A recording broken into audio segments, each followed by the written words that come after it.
Hello, everyone, and welcome back to Big Ten Under 10 on the Hoosier Network. My name is Adam Opp, and I'm alongside Graham Nash, bringing you more updates from the Big Ten Conference. Today, we're going to talk about women's sports, so let's get into it because we have a lot to get to. Let's start on the court with volleyball. We're going to go through the scores from the past week, and then Graham is going to discuss what these games mean for the conference. The second-ranked Nebraska Cornhuskers swept Illinois 3-0 on Friday. They followed that up by winning on Saturday 3-1 versus Michigan. Right behind them at number 3 is Penn State, and the Nittany Lions won in 5 sets against UCLA last Thursday. Penn State won on Saturday 3-1 against the USC Trojans. Another top 10 team in the Wisconsin Badgers continued to roll as they win at Indiana in straight sets. Wisconsin also swept Purdue on Saturday as well, and they still just have one loss on the season. A new addition to the Big Ten, the Oregon Ducks swept both Maryland on Friday and Rutgers on Sunday. In West Lafayette, Purdue took down Ohio State in straight sets last Wednesday. As for the Golden Gophers, they swept the Wildcats on Wednesday and went into Columbus and took down the Buckeyes 3-2 on Sunday. The Huskies of Washington defeated Rutgers and Maryland Friday and Saturday, both 3-1. Some other scores around the Big Ten include the Michigan Wolverines sweeping the Hawkeyes in Iowa City 3-0. As well as Illinois taking down Iowa in 4 sets. USC lost a thrilling 5-set match to Michigan State. The Spartans also dropped a match in straight sets to UCLA. Graham, let's turn to you. We got about a month left of the regular season. What are you expecting? It's going to be good. It's going to be a good one. We've got a couple new teams now in the Big Ten, of course, and Big Ten being the premier volleyball conference. It's going to be fantastic as per usual. I see it going one of two ways. I've got it kind of into a two-tiered list. In my first tier, Nebraska and Wisconsin. Those are the two teams that I think have the best chance to win the Big Ten, not just because they're really good at volleyball as they are, but because they're used to winning. They've done it since the end of COVID. It's been those two teams who have won in the conference. Wisconsin, they did it in 21 and then 22, and then Nebraska, they did it last season. So they know what it means to win, and they know what it means to come up in big moments. And so for that reason, along with all the talent they have, that's why I put them in my first tier. But there's a second tier of really talented teams. One, the undefeated Penn State Nittany Lions. They are fantastic. And then also the Oregon Ducks. They're a very good team. They've done a good job of getting used to the pace of a very fast Big Ten conference. But the reason I didn't put those two in, we'll start with Penn State.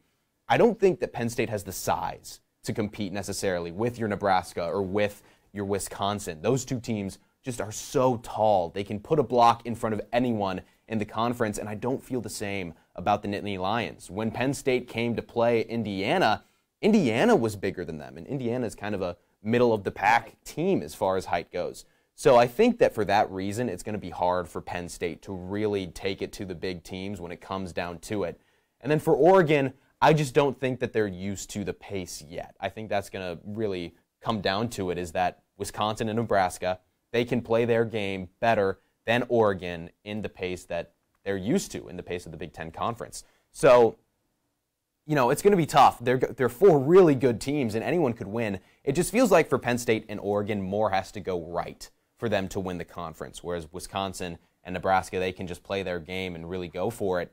And also, hey, Nebraska and Wisconsin, they're playing this Friday, so we'll get a good look at which one of those two teams has the advantage. But I think it's going to be one of those two at the top. 2 tiers, I like that. So let's move on from the court to the field and talk about women's soccer. I'll run through the scores from the past week, and Graham, you can let us know how it's going to shake out. All the Big Ten games in the past week happened on Sunday. A top 10 showdown in LA as 4th-ranked USC defeated 9th-ranked UCLA 1-0.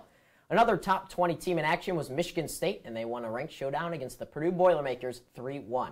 Minnesota pulled off an upset, taking down number 17 Iowa 2-1. The 10th-ranked OSU Buckeyes cruised in Columbus, winning 4-1 over Penn State. A handful of unranked matches were in action as well. The Scarlet Knights drew with the Terps 1-1. Washington blanked Oregon as they defeated the Ducks 3-0. Wisconsin shut out Michigan 1-0 in Madison. The Illini won the in-state battle against Northwestern, scoring 4 goals in their 4-1 victory. And Nebraska scored 3 in their win over Indiana. Graham, only a few games left on the schedule. What are some of your takeaways from the 2024 season? I'm going to sound like a broken record, but there's 2 tiers once again for these teams. At the top, in the first tier, the West Coast teams, USC and UCLA. They have been fantastic. We kind of talked about with volleyball the speed of the Big Ten.